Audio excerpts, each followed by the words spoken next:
This conference will now be recorded. Hi there, Ballot Judges. It's Sarah.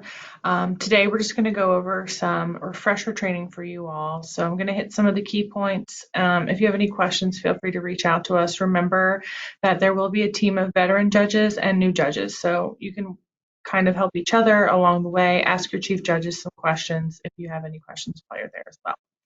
I'm going to start with the night before. So there are some things that are going to be a little bit different this time. We will have 86 ballot styles, which is the most we've ever had.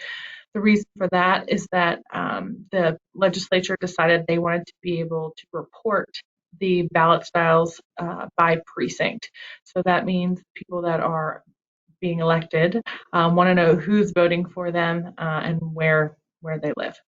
So 86 ballot styles, which what this means for you all is that we will have the ballots locked in one of the big black carts, and that will go behind the check-in where you all will be pulling ballots out of them. So our black cart has now in turn become a ballot cart.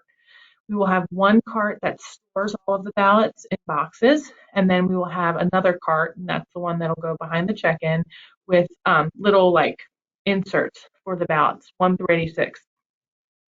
The night before, you're going to make sure that that cart is locked and not opened. We will not open that cart until the morning of, which is when you will pull all of your ballots out. We will not be counting them this time, so you won't have to account for all of those ballot styles. The big thing we're concerned about is security and making sure that cart is locked and the tamper tape is still there and secure. And I'm going to go over your folder where we can look more into that in a little bit. So that's the night before. The biggest thing for you all is helping set up, making sure the ballot cart stays locked, and then in the morning when you'll be putting ballots in. So during the day, sorry, in the morning, what you're going to do is you're going to want to open up that ballot cart right away. You're going to use your ballot security form, which I will show you. It's yellow, just like everything else for the ballot judges.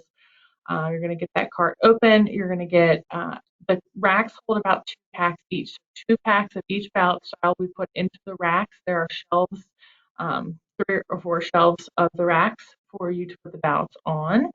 And then you're going to make sure you verify with your sheet. And then you can help other judges throughout the room as needed. You're also going to set up your privacy sleeves on your table. They look like this. This is for a regular standard voter. These are the provisional folders. So these will also be on your table. So that's in the morning. Make sure you're prepared. If you notice that you're missing a ballot style, you need to let a chief judge know right away so we can get them out to you.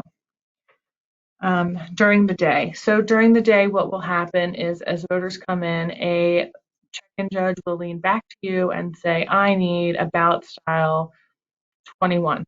Okay, what you're going to do is go to the ballot rack, find ballot style 21, take one out.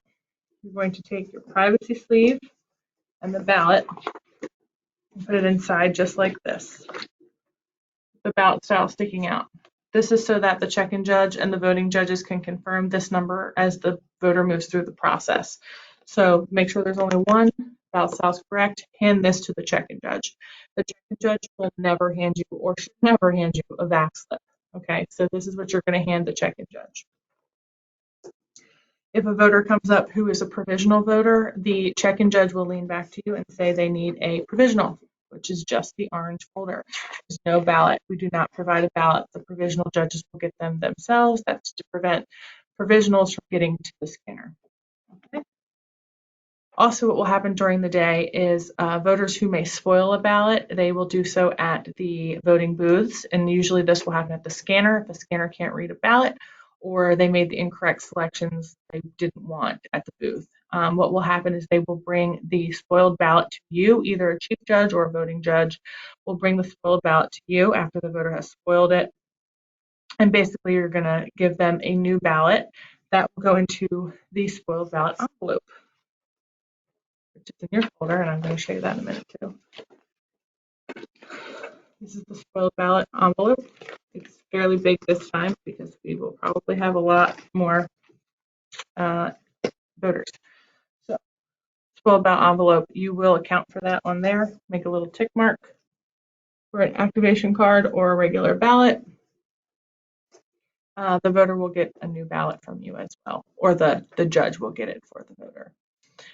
That's during the day. There's not many changes for that.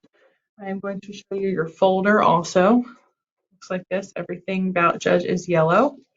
Inside, you will also have this is the new, it's not a ballot accounting sheet, it's a ballot security sheet, and I'm going to show you that up close in a minute. You also have instructions on spoiling a ballot and a ballot activation card. I'm going to switch the camera over so I can show you that.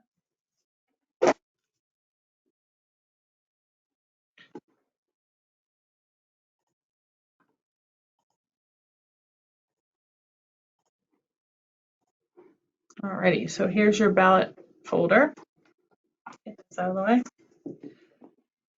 And here is the new ballot security form. So you'll see there's no area for number of ballots. The big thing with this, since we have so many ballot styles this election, is making sure that the storage cart is secure. So you'll see the tamper tape, which will be pre-populated in, and then you're just going to verify that it was there, intact, and correct. If not, you will alert a chief judge. At the end of the night, it'll be very similar. What you're going to do is lock and seal up the cart you're going to take all the ballots that you moved into the racks and put them back into the storage cart. You're going to lock that, put a new tamper tape, verify it, and then make sure that it is secure. You're going to sign right here, and your chief judges will sign at the bottom. All right.